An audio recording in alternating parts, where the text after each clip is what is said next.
नमस्कार साथियों, आज आप देख रहे हैं हमारे हाथ में ये जो पुस्तक देख रहे हैं, हमारे हाथ में जो पुस्तक देख रहे हैं ये हमारी बोधि वृक्ष पिता इस शीर्षक के साथ इस पुस्तक का संरचना स्वरूप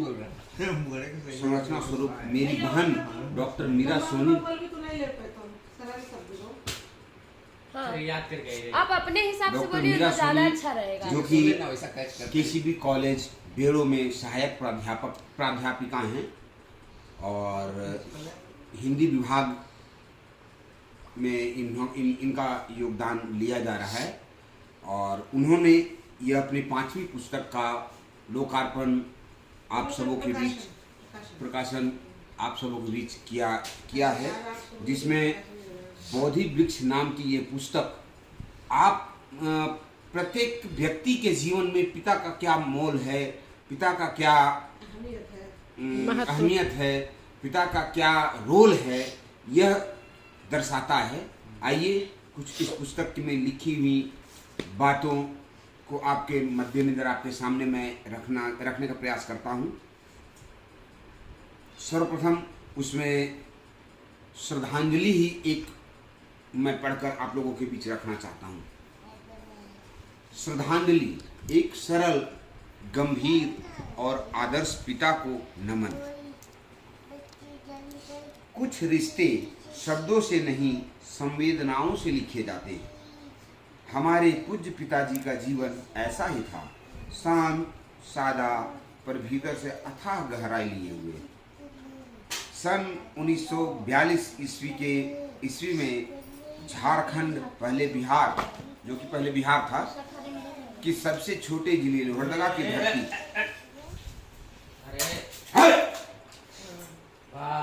1942 ईस्वी में झारखंड, आज की झारखंड जो पहले की बिहार की धरती थी, बिहार के सबसे छोटे जिले लोहरदगा की धरती पर, जहां उन्होंने रघुनी साहू एवं कमला देवी माता की एक बड़ी बहन, बड़े भाई और 3 छोटे भाई बहनों के बीच, मतलब कुल मिलाकर 6 संतानों के बीच तृतीय संतान के रूप में कृष्णा प्रसाद, बचपन का नाम नानहू, माता पिता बड़े प्यार से लिया करते थे। नानहू माता पिता द्वारा दिया गया नाम, ये संयुक्त परिवार में जन्म लिया। इनके पिता एक व्यापारी एवं सोने के कारीगर थे, पर कारीगरी के पैसे से कम मिलने की वजह से इनके पिता को परिवार चलाना बड़ा मुश्किल था। साहूकार परिवार के कारण उन्हें बचपन से ही पारिवारिक जिम्मेदारियों का सामना करना पड़ा। जिम्मेदारी के साथ अपनी प्राथमिक शिक्षा लोहरदगा मिडिल स्कूल और उच्च प्राथमिक शिक्षा शहर के ही टॉप विद्यालय नदिया हिंदी उच्च विद्यालय लोहरदगा से प्राप्त की। आगे कॉलेज की पढ़ाई स्थानीय बलदेव साहू महाविद्यालय लोहरदगा से हुई। उस समय के अनुसार एक विशिष्ट उपलब्धि बीए की उपाधि प्राप्त करना यह दर्शाता है कि शिक्षा के प्रति उनका समर्पण कितना मजबूत था। ऐसे दौर में जब पढ़ाई का सपना भी हर किसी के लिए संभव नहीं था, कॉलेज की शिक्षा के तुरंत बाद इनको लोहरदगा के नगरपालिका में टैक्स दरोगा की नौकरी मिली, जिससे पारिवारिक जिम्मेदारियां का निर्वहन किया। वर्ष 1962 में उनका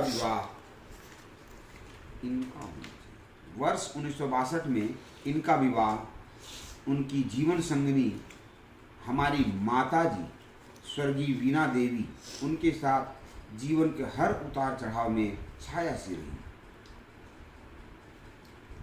यह दाम्पत्य संबंध केवल साथ का नहीं, संवेदना और सह अस्तित्व का सुंदर उदाहरण था। पर नियति को मंजूर नहीं था कि उनकी पत्नी उनके साथ संपूर्ण जीवन जिए। अतः ईश्वर ने उन्हें कम उम्र में ही अपने पास बुला लिया। जिसके कारण छोटे बच्चों के पिता ने ही मां बनकर पालन पोषण किया। पिताजी की संतानों की संख्या 5 थी, 3 पुत्र और 2 पुत्रियां, पर उन्होंने कभी भेद नहीं किया। अपने जीवन में उन्होंने लड़के और लड़कियों को समान अवसर दिए, समान उपलब्धि दी और साथ ही साथ समान मान्यताएं दी गई। उनके लिए संतान का अर्थ था, उनके लिए संतान का अर्थ था जिम्मेदारी, प्रेम और समान स्नेह। वही स्नेह अंतिम क्षण तक अपने भाई बहनों, बच्चों, नाती पोतों सहित सारे सगे संबंधियों को दिया। सन 2000 में पिताजी अपनी नौकरी से सेवानिवृत्त हुए। माँ के बाद पिता की संतानों के प्रति जो जिम्मेदारी थी वो उन्हें माँ सा बना दिया। जिम्मेदारियों के तहत उन्होंने बच्चों को पढ़ाया और सफल नागरिक बनाया। सन 2024 के 29 अगस्त एकादशी के दिन गुरुवार को प्रातः 6:15 में वे हमेशा के लिए मूक और चिरंतर निद्रा में चले गए।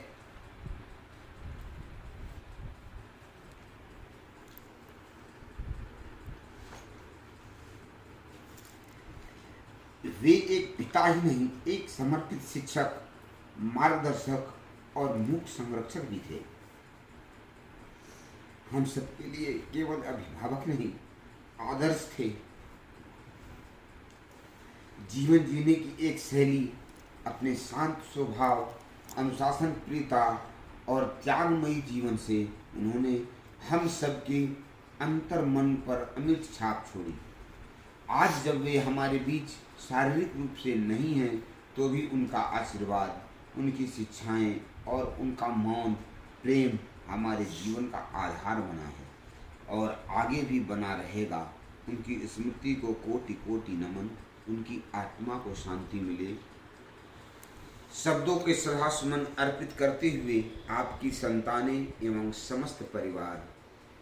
दिनांक 19 अगस्त 2025 अजा एकादशी प्रातः 6:15। ये जो 19 अगस्त है ना, उसी दिन एकादशी पड़ा जो एकादशी में डेथ हुआ था।